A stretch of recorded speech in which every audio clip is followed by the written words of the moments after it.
Hello everyone. Let me ask you something honest. Have you ever felt like you're running on a treadmill? You're moving, your legs are working, your heart is pumping, but you're not actually going anywhere. You wake up early, you give your best, you follow the rules, and yet the finish line never gets closer. You open your phone, and the world hits you with a flawless highlight reel. Someone is posting a luxury car. They are traveling first class, living the dream overseas. But you look at your own life stuck in the same place, facing the same walls, and you feel that cold, sinking question. What big mistake did I make that left me behind? I've been there. I was unemployed. I was invisible. I watched my classmates become managers while I couldn't afford a bus ticket. I saw my dreams shrink to fit my reality. When you look at my journey, you see $1 billion company, but I see a mountain of rejection slips. I failed my primary school, my middle school. I failed my university entrance exam, not just once, but 3 times. Think about that level of public, repeated humiliation. I applied for 30 different jobs. I went to the interview for the police force and was dismissed immediately. I was rejected by the police force. The ultimate rejection? I applied to Harvard 10 times, and they all said no. You see these facts and think, this is failure. I see them and think, this is data. Rejection is not the end. It's redirection. Every no taught me something my resume couldn't.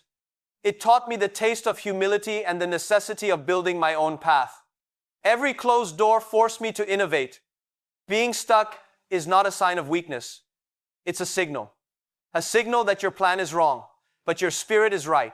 The world doesn't reward those who never fall. It rewards those who rise again and again. Every moment of doubt became a lesson in resilience. But once you accept the no, the real work begins. And here is where most people get the strategy wrong. My earliest companies were not milestones. They were mistakes. We called our journey 1001 mistakes. People think success comes from a perfect strategy. We proved the opposite. We didn't have the luxury of making big mistakes or wasting money. This forced us to be brutally efficient and hyper-focused. The lessons I learned from the dark days at Alibaba are this. When you are small, you have to be very focused and rely on your brain, not your strength. Don't chase 100 opportunities. Chase one opportunity and solve one problem better than anyone else in the world. For instance, when we first sought funding, I traveled all the way to Silicon Valley to pitch. They were looking at our lack of technology, our lack of money, our lack of an American-style resume. They said the idea was unprofitable and unsustainable. The investors only believed in big companies with big ideas. They didn't believe in the small guy. They taught me a vital lesson. We were forced to be innovative and focused because we were poor. We couldn't buy talent. We had to inspire it with a shared vision. We couldn't buy market share. We had to earn it by solving a customer's pain better than anyone else. Focus is the only superpower a small team has. You must be like a laser. When you are small, you can change direction quickly. When you are big, you are like a battleship, slow and cumbersome. Use your size to your advantage. But even the focused leader will face defeat. The journey of any great dream has 3 distinct days. You must be prepared for all of them. The first day is, today is hard. This is the day of low pay, low resources, and just surviving. I was paid maybe $12 a month as an English teacher. The struggle is real. The temptation to quit is loud. Most people quit here because they confuse patience with passivity. Patience is not waiting. It is the quiet internal strength that fuels resilience when the external world gives you nothing. You must believe in the small victories. The second day is, tomorrow will be worse. This is often the day after a small success. My first internet venture, Page, was a success. But to scale, I partnered with a large government company. They took control. They stifled my vision. I had to walk away from my own creation. The worst day is not just failure, it's when betrayal hits, when your own creation is taken from you, or your cash runs out and you face laying off the people you hired. It's the feeling of internal defeat, the realization that hard work is not enough. If you cannot get used to being hit just like a boxer, how can you win? The third day is, but the day after tomorrow will be sunshine. This is the reward for those who endure the darkest night. If you can survive tonight, you will see the sunrise. The problem is that most people quit on that second day. They quit right before the light appears. If you don't give up, you still have a chance. Giving up is the greatest failure.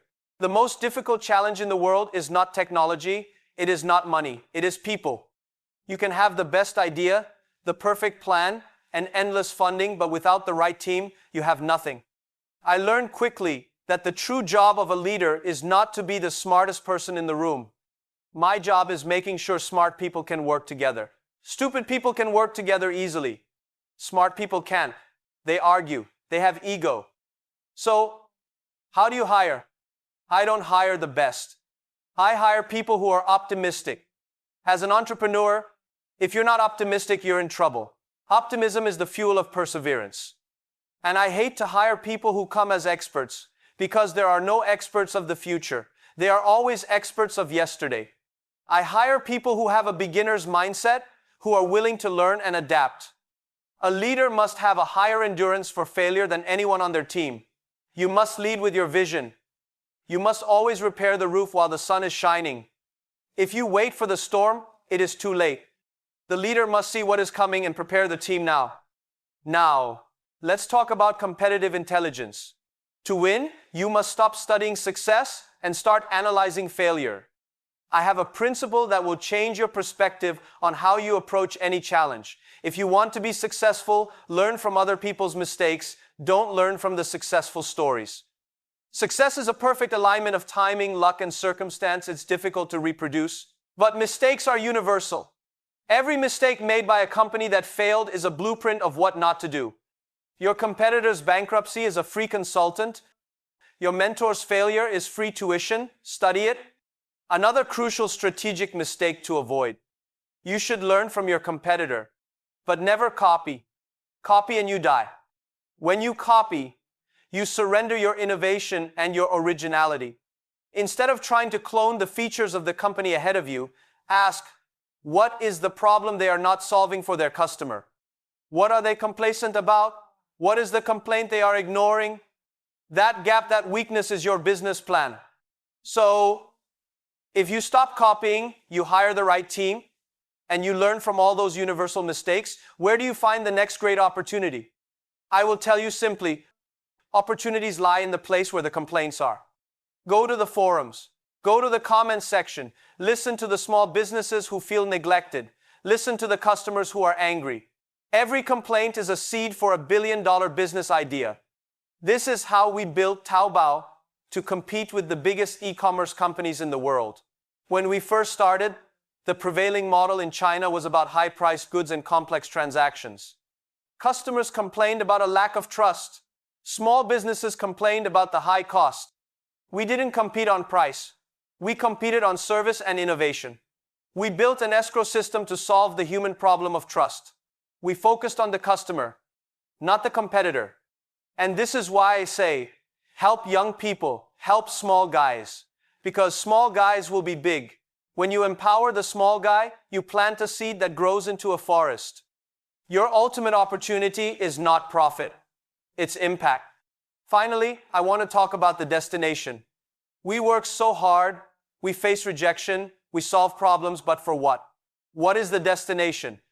I think young people get this wrong. They believe they are here to work. They believe they are here to hustle until they drop. I tell you, I'm coming to this world not to work. I want to come to this world to enjoy my life. I don't want to die in my office. I want to die on the beaches. The ultimate success is freedom. It's not about how much money you make. It's about how much time you buy back. It's about what you do for others.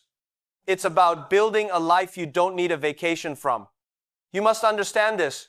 You are not waiting for a breakthrough. You are the breakthrough. You are not waiting for luck. You are the strategy. You are not waiting for permission. You are the permission. When you lead from that place, from clarity, from conviction, from courage, you become unstoppable. So stop searching for the perfect plan. Start refining your inner compass. Stop chasing the next big thing. Start building the next true thing. Stop waiting for the world to notice. Start showing the world who you are. Now go build. Go speak. Go lead. Go rise.